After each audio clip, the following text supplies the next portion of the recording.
Welcome to Zappy Chats, an exclusive series with leaders in the industry. I am Ranjit, your host for the show.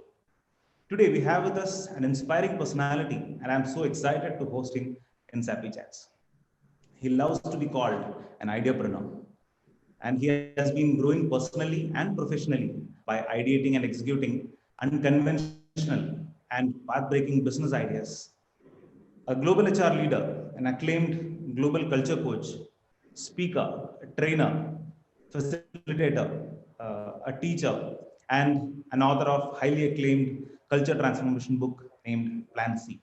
Starting his career in 1996, he is a global human resource leader with more than 22 years of experience in strategic corporate HR across diversified industries like the Aditya Birla Group, the Escorts, Philips, the PepsiCos, and many more. So currently, he is heading the HR function in Cadila Pharmaceuticals Limited. Dr. Sanjeev Dikshit, welcome to the show. We are happy to host you. Thank you for having me. So, Dr. Dikshit, thank you for joining us in the show. My pleasure. So, would you be happy to share an instance in your career that you always cherish? There are many incidents, Ranjit. I will say in terms of the inspiration I got from my mentors and coaches in different organizations I worked. But I believe one of the most interesting, I will say, experience which I had was turning around the company which I started working as a founding member in the company called Allied Blenders and Distillers. Now, when I joined this company was absolutely unknown in the spirit industry.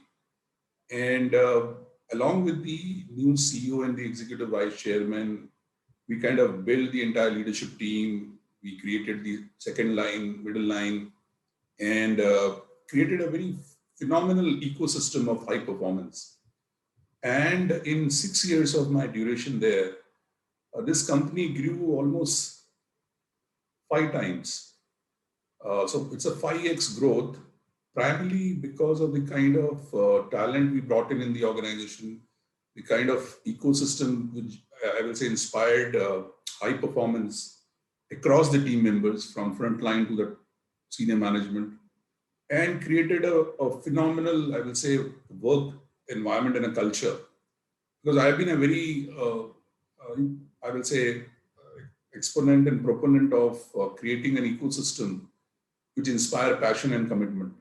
And that is what I call culture. And that happens by a role modeling of inspiring behaviors by the senior management. I think this is one, I will say, experience which I always cherish, because from nowhere this company grew 5x. This company became one of the what you call most admired spirits company, become third largest spirits company in India. So this become kind of a hallmark in my entire career journey in terms of how from nowhere you can create a high value organization by focusing on some of the intangibles like values and a culture which can generate significant, consistent, sustainable high performance. Beside all other stints which I had, which has been again very, very enriching and full of learning. So definitely, when you build an organization, build a high performing organization, definitely talent is an important thing there. So according to you, how should organizations ensure that they get the right talent? I believe the talent will always be attracted towards the organization which kind of has a very, I would say, conducive work environment, inspiring leadership, and the freedom to experiment and freedom to innovate. I think any talent across the age group, across the gender, across the nationality will always look for such kind of a environment where they can flourish, where their ideas can translate into a value creating proposition. And I think that is what I always believe, that as a leadership, as a senior management, as a think tank of the organization, we need to continue to create experiences in the organization, which basically become the kind of a moment of truth for the employees, and then they become your brand ambassador. And talent attracts talent. That's the basic norm of any I will say good organization. So when your employees become brand ambassador, they start speaking about the what are the kind of experience they had in the organization in terms of learning, in terms of growth, in terms of development, in terms of freedom to experiment. There is a lot of tolerance for mistake. I think the advocacy happens in the talent market because they become advocate of your organization. This also shows their commitment to the organization. This also shows their what you call passion towards the organization. And I think today, if you see various tools, whether it is Glassdoor, whether it is Indeed, whether it is so many other what you call platforms, where people are sharing their experiences and which is creating some kind of a image in terms of the scores of the organization, how it is being perceived by the external environment and external talent. I think it becomes a significant part of your employer branding. And now I don't call it employer branding, I'd call it experience branding. Because people always go for the experience and consistency of experience around an organization. And especially spoken by their employee and not by some kind of a, you can say PR or a marketing kind of propaganda. Because employer branding can happen through marketing tools, but experience branding cannot happen through any PR intervention or hiring a PR company. It can only happen if the employees in the organization really and in a consistent manner get that experience. And that experience become a brand in outside world. I call it experience brand. So, what would you recommend for organizations embarking the cultural transformation journey? Possibly you could touch the must-dos and some of the watch-outs and how to sustain the success. Culture is something which is always be prevalent, whether you are aware about it or you are ignorant about it. There is a culture. Culture is nothing but the behaviors role model by the most influential people in the organization, which is primarily the senior management. So how they are behaving, whether it in an autocratic manner or in a very, very open manner, whether in a very, very, I will say, unethical manner, unprofessional manner, or in a very collaborative manner. Everything which is being demonstrated by the senior management becomes the way of working of the organization. And that is what I call culture, right? It's a very, I will say, a misnomer and most abused term in the corporate parlance and also in a larger context. People keep talking in a very loose way.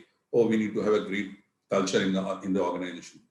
But they are the custodian. The people who are talking about it, primarily the CEOs and CXOs, they are the custodian of building the culture.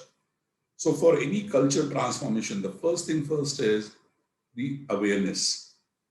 Am I aware about the culture which is prevalent today in an as-is basis, for which there are a lot of tools available. I have recommended a lot of tools in my book, Plan C, which is primarily you can do a culture survey, you can do a culture audit, you can do a lot of culture, you can say intervention in terms of dipstick, and try to understand what is the feel and perception of the employees about the way of working within the organization, how they are seeing their senior leadership role modeling the various behaviors at the workplace. And that creates the first level of awareness. And without being defensive, you accept it at a face value. That, okay, this is what my employee perceived, whether it is plus, positive, negative, neutral, whatever it might be. So first level is the awareness. Number two is making it a part of your leadership priority and agenda. People keep talking about it in the various, you can say, board meetings, in various CEO forums, CXO forums, seminars, symposium. We are talking like in this particular chat. But how many times the CEO and CXOs review where we are on our culture. How many times we do a kind of a similar kind of a rigid, what you call, kind of a discussion amongst the, what you call, peers, that how culture is helping us to create value.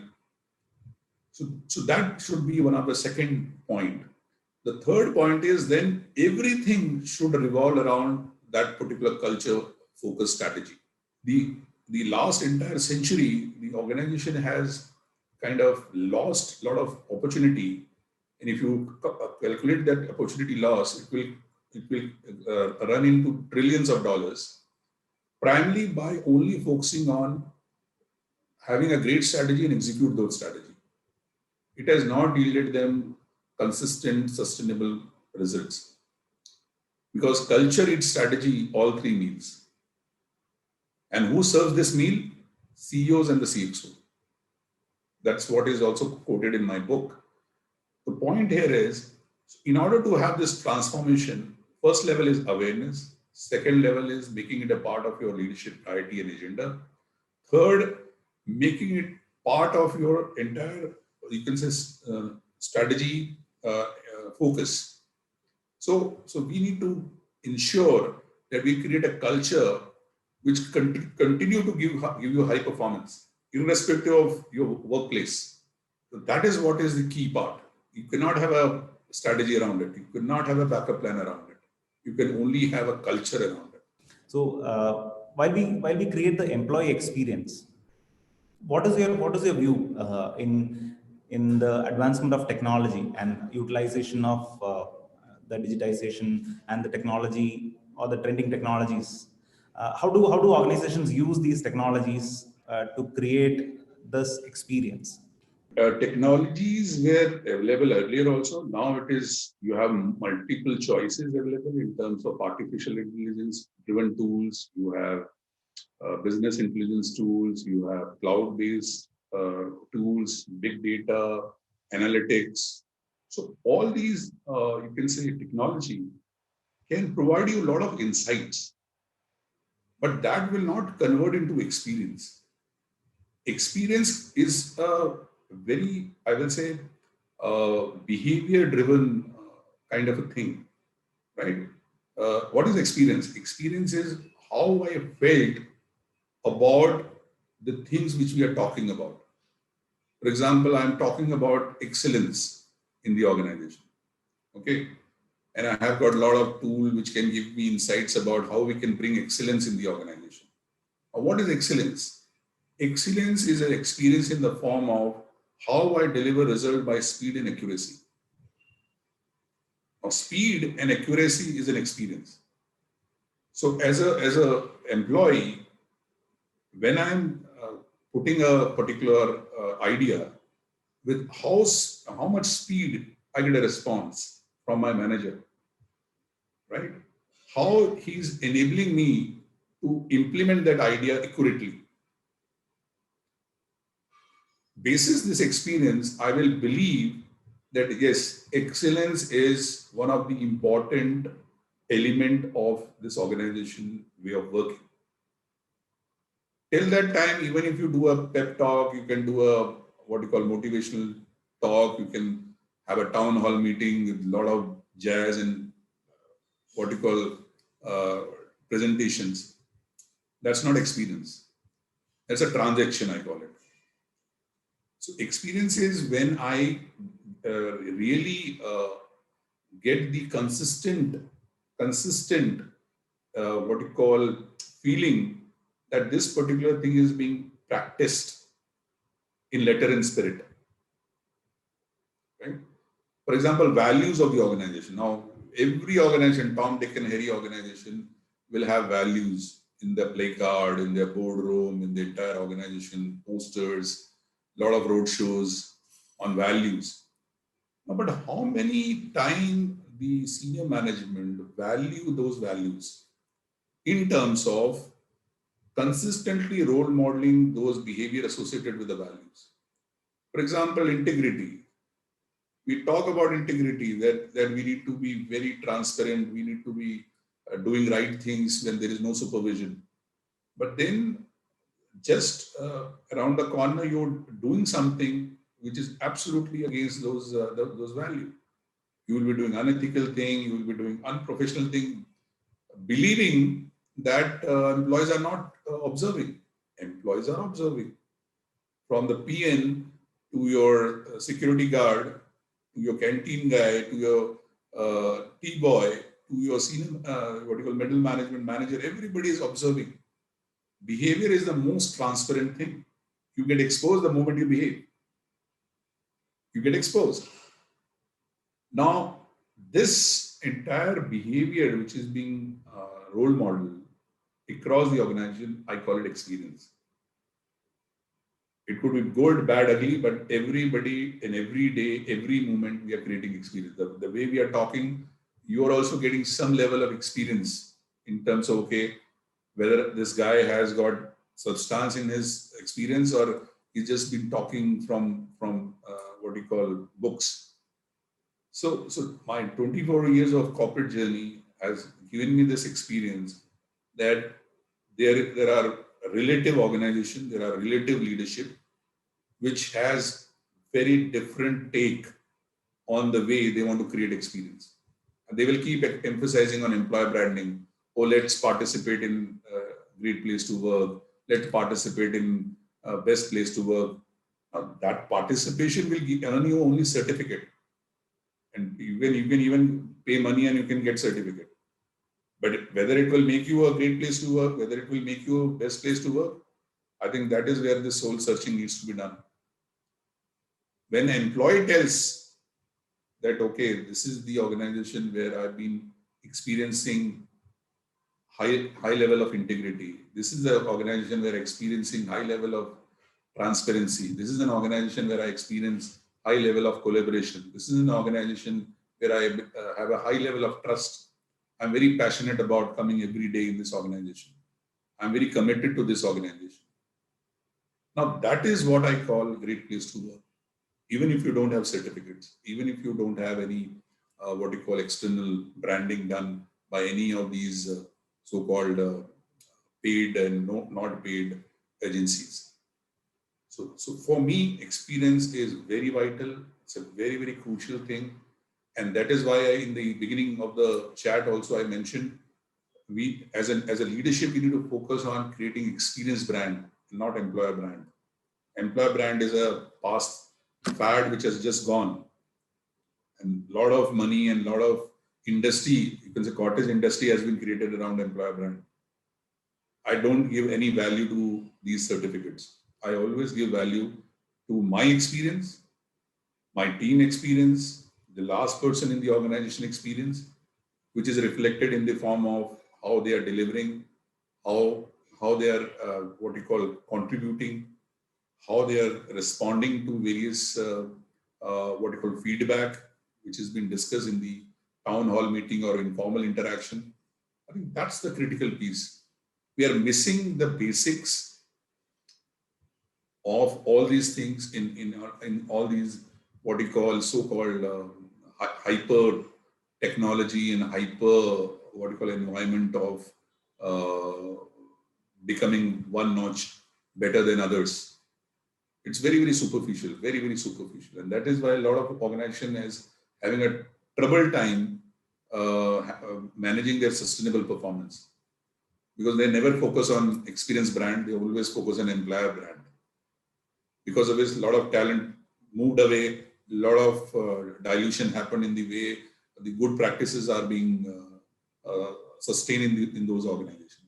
So, what is your advice to organizations to create a sustainable, resilient, which is profitable and agile, as well as a futuristic organization? So all these terms which you use, Ranjit, is nothing but the part of the way of working or the culture of any organization. Whether you call agility, resilience, sustainable, futuristic, future ready, these are all element of the end objective or end purpose of any culture in the organization. Now, first thing first, I think the high time for every senior management and leadership is to understand how much they are aware about their culture, so that they know as is basis, so that they can move to be. Okay, so use culture tools, culture survey tools, culture audit tools, and try to understand where you are today. Basis the insights, then you design. Okay, if you want to be resilient, what resilient means to you? Let's have a deliberation in the board meeting rather than having those datas and presentations and charts to be reviewed. Let's have this very, very important and meaningful discussion, because this will make you future ready. That what resilience means to us, what are the elements of resilience which we have and which we don't have. You need to articulate all the elements of resilience your organization has or need to have.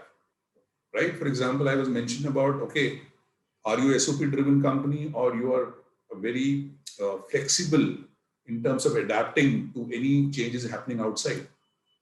And for that, you have to do things today. You cannot wait for another COVID to happen and then you learn from it. And that's a very, very hard way to learn, right? So these are the reality check for all the senior management and what we have been doing so far. We have Ivy League education, we have bestest of MBAs, but how we have used that? It's a sheer wastage of talent and knowledge. We've been doing the same conventional cliched thing. Let's create a strategy, let's create a great plan, let's execute it to the last T and last mile and try to achieve result. What you have achieved? Nothing. COVID has exposed you left, right, and center. So my point is, high time we should shift our focus from strategy-based culture to culture-based strategy. Resilience, agility, future-ready, futuristic, all are the element of a culture. Understand what you have today, what are the things you need to build over the period, and make it part of your, as I said, business strategy agenda. Every quarter, you should be reviewing how you're progressing on your culture KPIs. What are the culture KPIs? Culture KPIs are what is the kind of scores you have achieved in your culture audit, how you're improving, what you are doing actually on the ground to improve those culture scores. What are the kind of investment you have done on those culture improvement interventions? What is the kind of ROI you are achieving on those interventions? Return on investment, right? What are the kind of various mechanism you're creating to ensure that there are consequences within the organization which either reinforces the culture or which bring the people or align the people towards that culture?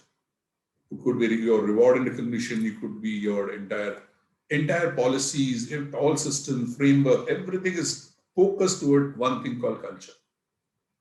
And I can tell you with a lot of my experience and hands-on understanding of how organizations become good to great, with this kind of a regular focus by the senior management, there would be, I will say, stepwise improvement and I will say growth and progress towards achieving what kind of culture you want to create. It could be resilient, it could be agile, it could be, as I said, profitable, future-ready, futuristic, innovative. For example, I was listening to one of the interviews by the Amazon founder, Mr. Jeff Bezos, and he was mentioning that I don't ever discuss with my senior leadership team about what is happening in this quarter and next quarter or next year. I'm always 5 years ahead. So I'm thinking how Amazon should be looking as an organization 5 years ahead. Now, I don't know whether he was referring to culture, but I believe he was always talking about the kind of future which is still very, very fuzzy, to convert that fuzziness into reality today, 5 years from now. Now, the same approach, if we start following on culture or any other leader start following on culture, okay, 5 years down the line, I anticipate these are some of the changes which will happen internally or externally. Looking at that, what kind of culture I need to start seeding in today? Because crop doesn't get ready in one day. Crop also take its own time to grow from a seed to a full-fledged, what you call, crop to give you the yield. But the seed has to sown today. The entire soil has to be plowed today. The weeds have to be taken out today. I'm giving a very basic metaphor of farming. And building culture is almost like a farming.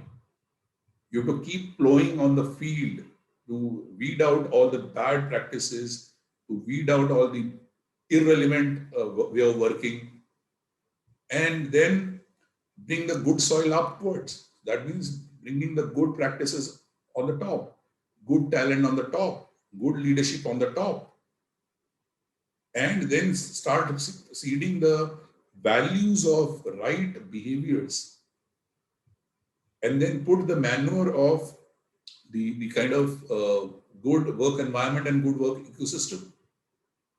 And that's how the culture is created. So, Dr. Dikshit, what are some of the innovations or disruptions or new practices you would like to see or you would expect in the HR domain in the coming future? I think every function, including HR, is undergoing a significant, I will say, reality check. And because of this reality check, a lot of, as I said, reflection and introspection happening, that what is the purpose for which this function exists in the business or in any entity for that matter. And I think for that, the HR function has started now revisiting the objective of this function. What is this objective of this function? The objective of human capital management function is to become the growth driver of the entity, growth driver, not business partner, because partner could be sleeping also. But growth driver, you need to become the driver of growth by identifying what are some of the short, mid, and long-term priorities of the business, which needs to be actioned today. And one of the key element of this growth driver would be, again, as I mentioning in the previous interaction also, is creating a very passionate and commitment-driven culture. So how to bring the entire senior management and leadership and the organization to refocus and focus on the culture piece. Very, very important. So they become one of the culture champion of the organization. So that's number one change, which I see.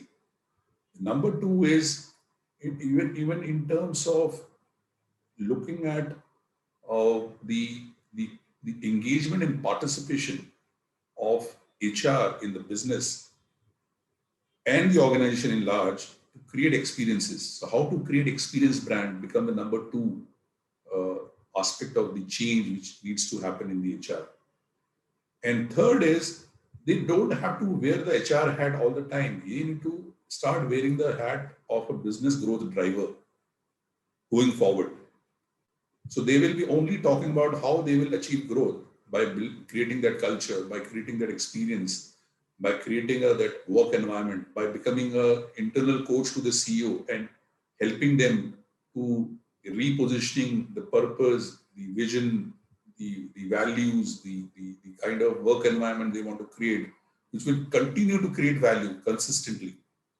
I think that's the element. That's the most important element, which I believe will shift in the coming months and years from the convention of business partnering and all those catalysts of change and all those are very, very cliched thing which has got no value. Everything has to be tangible. They cannot be intangibles in this function as well.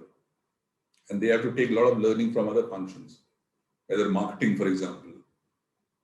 So how pre-marketing, during marketing, post-marketing, the sales improve. And sales is data, sales is tangible. Similarly, pre-HR, during HR, post-HR, what is the significant per person productivity improvement in the organization? per capita improvement in the revenue, per capita improvement in the profitability, per capita improvement in the entire, as I said, new innovations, new patents. Going forward, so since there is a lot of unparalleled disruption which has happened because of the pandemic, and the way we operate has changed a lot. So, what is your advice to the young HR professionals who would want to create a career in human capital management, who would want to bring up their talent in HR?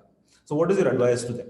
I will share my experience again. As I said, I don't believe in giving advice because every person is unique. Every person tick because of very unique reasons. I can only share my perspective basis how I have lived my life as a professional, as a person. Number one thing is, in order to help others, you need to help yourself first. And we don't focus on these basics. And I am a student of basics. So I always believe if you want to enable other people to deliver, you want to enable other people to develop, grow, and that is one of the prime goal of any human capital management professional. You have to enable you for yourself first. So first thing first is how much you know about yourself. And this is relevant to everybody, but I'm talking more from a context of human capital management professional because you are going to focus on building the human capital, right? So number one is how much you know about yourself. Like I talk about how much you know about your culture. Same thing goes to yourself. How much you know about yourself. And when I say how much you know about yourself, primarily I'm talking about what you know about your strengths. Do you know your strengths? Do you know your natural talent? Are you leveraging your natural talent daily, consistently? Are you celebrating the achievement of those talent? How you are developing yourself? How you are grooming yourself? What is your learning goals? How much you have implemented those learning goals for yourself? Do you have your plan C? Or you always focus on your plan A and plan B? Have you developed your own plan C? Or these are again very, very rude, basic thing, but we don't look at that. Once we start answering these questions, I think we will get a lot of answers to how we will, as I said, continue to reinvent ourselves, continue to rejuvenate ourselves, continue to reflect and introspect ourselves in order to support the other people within the organization to again replicate the similar success as you have achieved. Because then you will not be theoretical, then you will be very hands-on. Because if you have transformed yourself, you can transform others. But if you have not done, you will be faking it. And most of the time I've seen, Ranjit, people are faking, absolutely faking. Because they themselves have not implemented for themselves.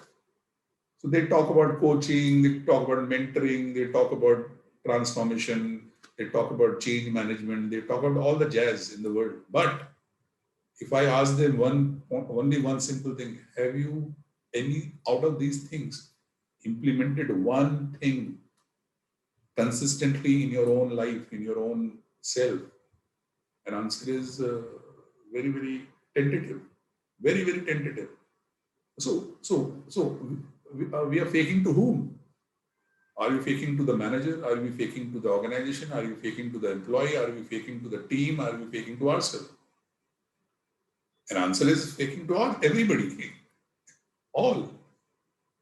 So the point is this, that if you start working on yourself, if you start working on your strength consistently, you start leveraging your, as I said, middle line, your values, your belief system, what is the purpose you're serving, you will never burn out. You will never burn out because you will be always very, very passionate. The way I'm talking, I'm not theoretical. So in terms of my way I've leveraged my strength, I'm good in creativity, I'm good in innovation. So I always brought in unconventional thought in the organization, what I call it ideapreneur. New ideas, new thought, challenging thought, unconventional thought might not be liked by a lot of people. A lot of promoters, a lot of CEOs had a heartburn talking to me. But I've been very blunt and straightforward because I'm not faking it just to have a job or just to have a salary. I have not faked it. And I'm putting in absolutely in a very, very candid manner. Anybody can have a debate with me. So that's very important thing because I'm not faked. I can look at in the mirror in my eyes and say, okay, you have not faked it. I always been proponent and exponent of values. All the organization I work, I always bring it into in the board discussion. Always try to bring in everything associated, all the intervention associated around the values. Because again, as I said, I believe in middle line. It's not for the book I've coined this term. I always believed in from my childhood days. I come from an army background. My father was in Indian Army. I've seen him living middle line. He was not a top line, bottom line guy. He believed in commitment. He believed in punctuality. He believed in discipline. He believed in integrity. He believed in what you call contribution for the nation. I've seen him from my childhood days. That those values got imbibed. So that become my middle line. So even if I would have been any profession, I would have been the same guy. So these are my point. So how you are developing your middle line. Your top line will come. Top line is your growth. Top line is your salary. Top line is your position. Top line is your title. Top line is your what you call career progression. That will come. Bottom line is your increments, your promotions, your bonuses, your ESOPs. That will come. But now the point is, I want to earn it by faking it, or I want to earn it realistically. It's not philosophy again. This is what my life is. I always believe in my leveraging my strength. So I've been always learning. I will always believe in self-development because I have to role model this behavior as HR head. I cannot talk to people in a very fakey language. Oh, you need to develop yourself. You need to focus on your self-development because self-development is self-responsibility. Organization can create environment, can give you budgets and infrastructure, but self-development is your own focus. I did my PhD at 42. I did 2 double masters. I am a chartered fellow of CIPD. I am a fellow certified from Australian Human Resource Institute. I'm a color brain mapping global consultant. I'm a culture consultant. I'm a culture coach. All these things I've acquired. It's not that it came in later. I've acquired. I've invested time. I've invested my personal money. Why? Because I want to leverage my what you call my strength, my talent. Today, if I'm talking with that much conviction because that is what how I've done, and all the people who have worked with me can vouch for it. My team members, I've helped them because I help myself, so I can give them very real inputs, insights, and then up to them that how much they want to leverage it. Because I cannot as I said, make somebody force to eat something.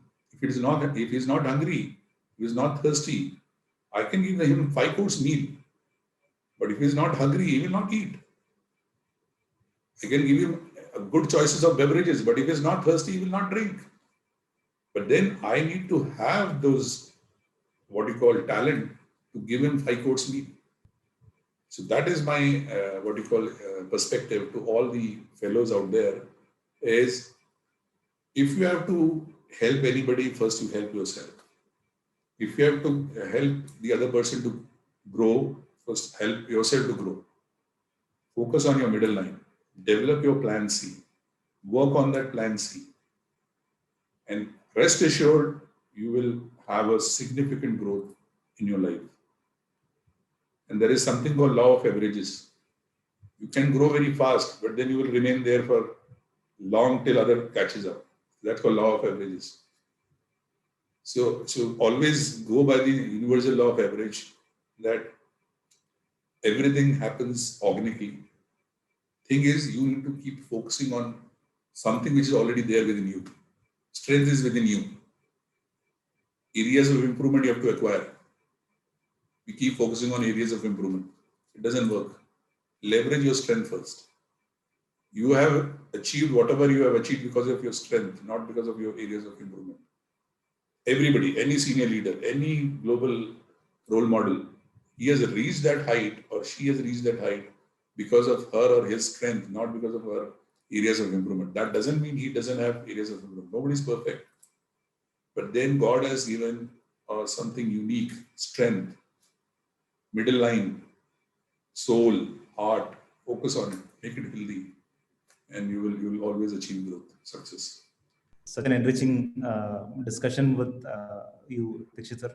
It's a pleasure hosting you, and my questions are not over because I mean it's a treasure what I have in front of me. So Experience. thank you so much for Had an joining us experience. today.